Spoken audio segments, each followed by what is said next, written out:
Imagine living your entire life without a country. No passport, no national flag, no government building, no border. No king telling you what territory belongs to him. For most of human history, that was completely normal.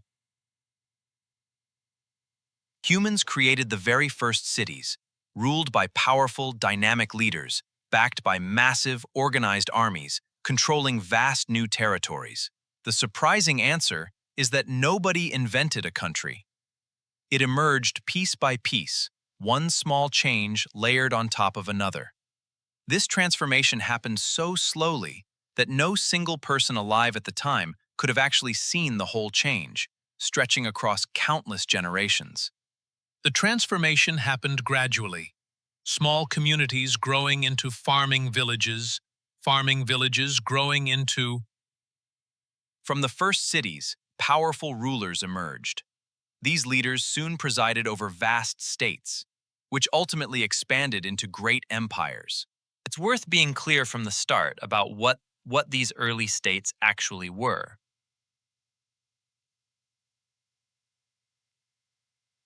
They weren't modern countries, in any sense we'd recognize today. There were no passports, no citizenship papers, No lines drawn neatly on a map. No customs officers checking who was allowed to cross a border. What they had instead was something simpler, but genuinely powerful. Centralized political institutions, controlling both people and territory. But before anyone could rule thousands of people, there had to be a reason for thousands of people to live together in the first place. Agriculture changed everything. Once humans began farming and keeping animals, something that had never really been what existed before became possible. This was the idea of permanence. Crops could be planted and harvested.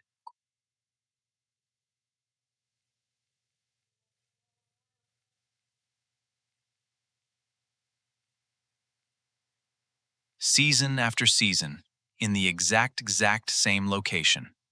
This tied a single family to this patch of land, year after year. Food could be stored rather than consumed immediately, which meant a bad week no longer meant starvation. Houses could be built to last, instead of abandoned every few weeks in search of the next hunting ground. And as food supplies became more stable, populations could grow alongside them. It's important not to oversimplify this. Farming didn't automatically create countries. What it created were the conditions that eventually made larger, more complex societies possible. More people living closer together. And for the first time, more food than any single family actually needed right away. And once a village had more food than it needed immediately, someone had to decide what happened to that extra food. This is where large communities ran into a genuinely new kind of problem: coordination. Someone had to organize food storage, deciding how much grain got set aside for the lean months ahead. Someone had to manage irrigation systems kept crops alive. A poorly maintained canal could ruin the harvest for everyone. Someone had to direct the labor, land use, trade with neighboring settlements. Early administrative systems in Mesopotamia provide clear evidence of exactly this kind of organization. These were structures built specifically for production. Storage and redistribution, evidence of decisions being made. And tracked, rather than left to chance. But once someone controls the food, the workers, and the land, something very important starts to happen.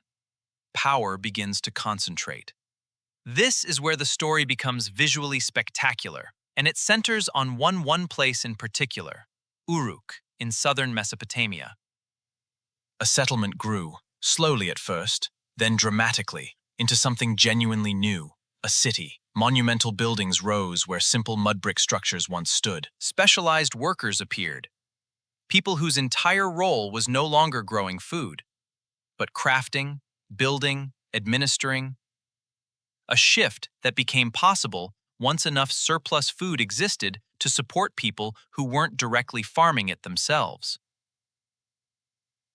Uruk sits at the very center of urbanization and early state formation during what archaeologists call the Uruk period, roughly 3800 to 3300 BCE. The evidence is remarkably tangible: monumental architecture, dedicated administrative buildings, clay seals used to mark ownership, authority, and the movement of goods, and, crucially, some of the earliest known writing, developed specifically to keep track of a society that had grown. Too large and too complex to manage from memory alone. But a city isn't automatically a country. Someone still had to convince thousands of people that one single authority actually had the right to rule over them. Political authority became visible in a way it never had before. Rulers and elites began directly controlling labor, resources, construction projects, warfare, and religious institutions all at once. Buildings this large and coordinated strongly suggest a society capable of organizing and directing large amounts of labor, a hierarchy where some people organized and commanded, and far more people worked. Religion played a real role here too.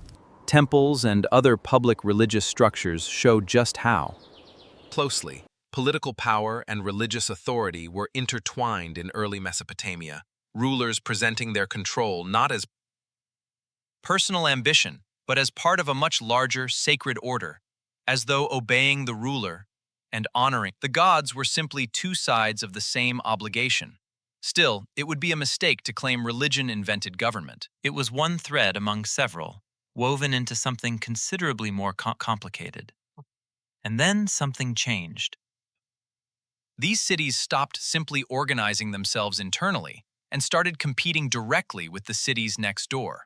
Early Mesopotamia was never one single peaceful country stretching across the region. It was a landscape of competing city-states, each with its own rulers, its own institutions, its own ambitions. Uruk, Kish.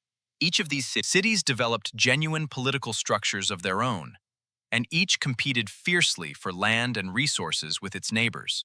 Historians studying this period describe it precisely this way: The early dynastic period. as an era defined by rival city-states locked in ongoing competition for control of the irrigated farmland that all of them depended on to survive. Walls rose around cities not for decoration, but out of necessity, a visible sign of just how real that competition had become. And if one city could defeat another in that competition, its ruler suddenly controlled. Instead of one city simply governing its own immediate surroundings, certain rulers began extending in control across the multiple cities and territories at once. Sargon of Akkad stands as one of the clearest examples of this shift, traditionally associated with the Akkadian Empire around the 24th century BCE. His political reach extended well beyond a single city's walls, an early, dramatic example of the same basic progression repeating itself: city to city-state, to a network of multiple cities, to kingdom, and finally, to empire. But conquering territory was only ever half the problem. How do you actually maintain control over people living hundreds of kilometers away from you, people who never see you, who owe you no personal loyalty at all? This is where the idea of a country genuinely starts becoming a functioning system rather than just a claim of authority. A ruler controlling distant territory needed administrators to represent that authority locally, standing in for a ruler most ordinary.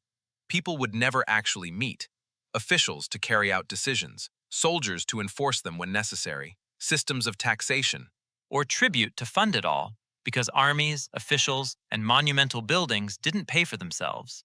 Record keepers to track what Was owed, what was produced, and what had already been collected. Written administrative records recovered from Mesopotamia reveal increasingly sophisticated bureaucratic systems handling exactly these kinds of demands. Recent archaeological work on the Girsu archives has revealed something genuinely striking: the extraordinary scale of Akkadian administrative record-keeping, meticulously organized more than 4,000 years ago, long before anyone could have imagined a filing cabinet or a spreadsheet. The first countries, in other words, weren't held together by borders drawn on a map. They were held together by people, records, and the creation of states wasn't something unique to Mesopotamia alone. Similar transformations, villages growing into cities producing centralized authority, unfolded independently in several other regions entirely: Egypt, the Indus Valley, China, Mesoamerica, and the Andes, places separated by vast distances, oceans, and mountain ranges. With these state-forming processes developing, researchers studying what's known as primary state formation have identified multiple genuinely independent cases of this exact process occurring across the ancient world, separated by oceans, mountains, and centuries, with no possible contact between them. So if nobody invented the first country, why did this same fundamental transformation happen? Again and again, in completely unconnected parts of the world? There was never a single moment where Someone decided, let's invent a country. Instead, the process unfolded in layers, each one only becoming possible once the layer beneath it was. This was already in place. People settled into permanent communities. Food accumulated beyond immediate need. Populations grew alongside that surplus. Cities emerged from those growing Populations.